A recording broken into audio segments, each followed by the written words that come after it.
বন্ধুরা ঠান্ডা পড়েছে তাই রুটি তৈরি করছি।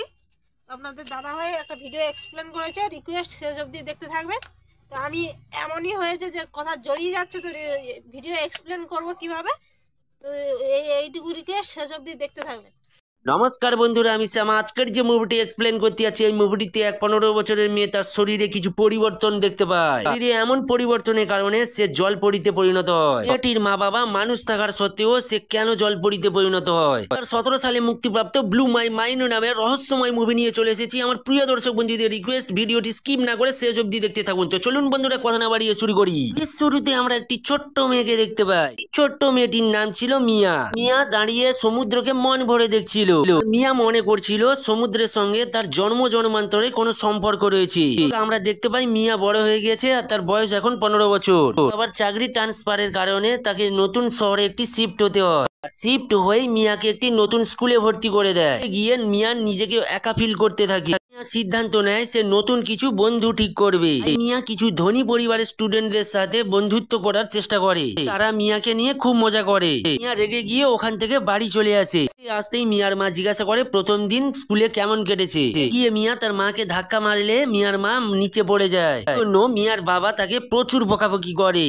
মিয়া তার নিজের ভিতরে এমন পরিবর্তন দেখে খুবই অবাক হয়। করে একদিন রাত্রিতে মিয়ার পিপাসা পায়। পান করার জন্য সে কিচেনে যায়। গ্লাসে বেশ কিছু পরিমাণ লবণ মিশিয়ে সেটা পান করে নেয়। এইগুলো মিয়ার কাছে খুবই আজব লাগে। সকালবেলা মিয়া স্কুলে গিয়ে সেই গ্রুপের কাছে গিয়ে বন্ধুত্ব করার চেষ্টা করে থাকা জিয়ানা নামে একটি মেয়ে মিয়াকে আমন্ত্রণ জানায় তাদের বাড়িতে আসার জন্য। ও রাজি হয়ে যায়। গিয়ে সমস্ত মেয়েরা বিভিন্ন ছেলেদের সঙ্গে কথা বলছিল আর একজন মেয়ে মোবাইলে ব্লু ফিল্ম দেখছিল।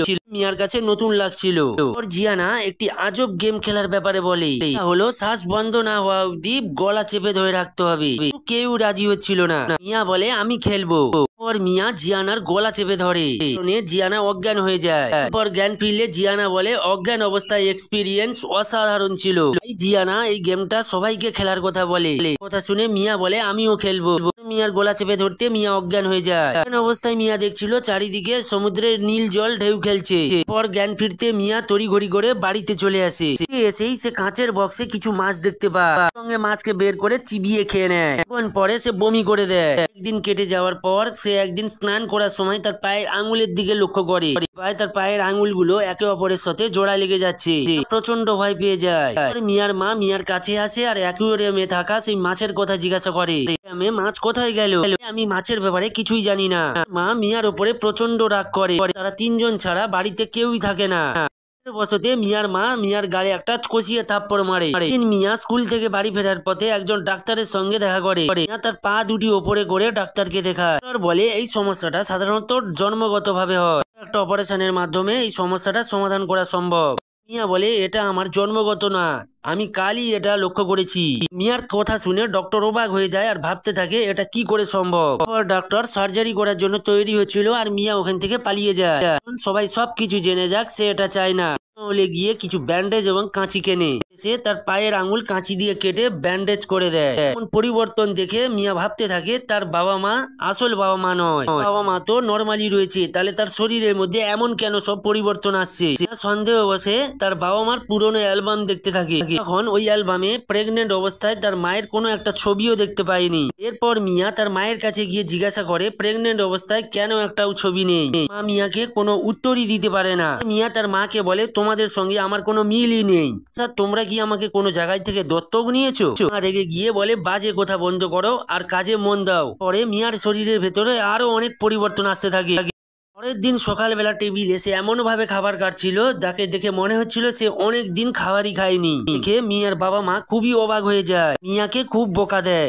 এতে কমানোর জন্য সে তার বন্ধুদের কাছে এসে মদ খেতে শুরু করে। একটি ছেলের সাথে ইন্টিমেট হয়ে যায়। এরপর একদিন মিয়া তার স্কুলে পিকনিকে যাওয়ার জন্য বাবা মার অনুমতি চাইছিল, কিন্তু মিয়ার বাবা মা কিছুতেই রাজি হচ্ছিল না।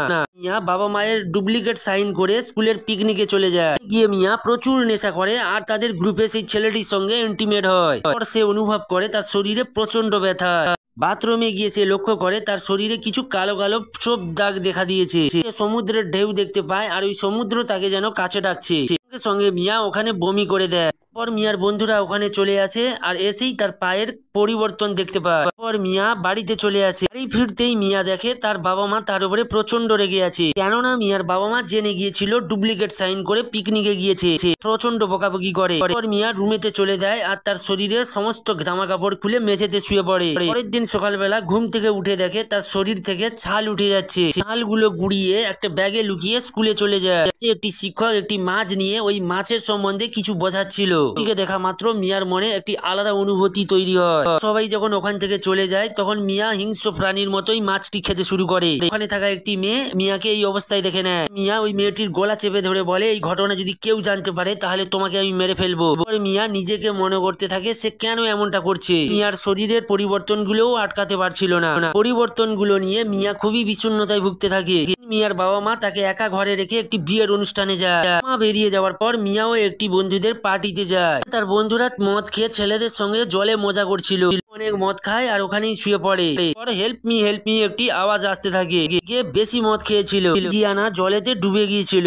মিয়া দৌড়ে গিয়ে জলে লাফ দেয় আর জিয়ানাকে ওপরে তোলে। মিয়া বাড়িতে ফিরে আসে।